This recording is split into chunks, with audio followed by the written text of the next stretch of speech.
Good day mga kapsi. Welcome to my channel. As Father Kai, another day, another mini vlog. Ngayon ay pinakain ko ng mangga ang aming anak Chris. Kay grabe. Binigay ko yung buto ng mangga. Grabe. Pag mangga talaga bigay mo dyan. Ako, hindi niya tigilan yan hanggang hindi maano yung mga laman. Napakalinis na tingnan mo mamaya. Grabing bata. Lakas ng mangga Pawisan na kain ng mangga. Diyos kong bata yan. Hindi natigilan niya. Hindi malinis yan. Tingnan mo mamaya.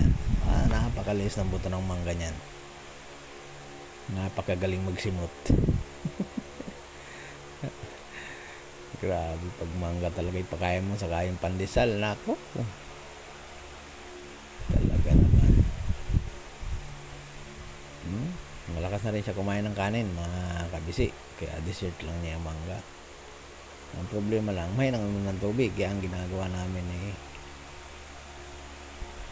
nilagyan namin ng sangkop yung iinom niyang tubig na gatas para mainom niya. Kasi pag pure na tubig lang, ayaw niya uminom tikim-tikim lang.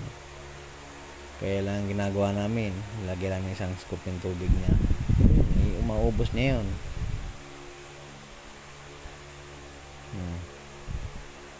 Tingnan mo, diba? Malinis na mamaya yan. Hindi niya tigilan yan.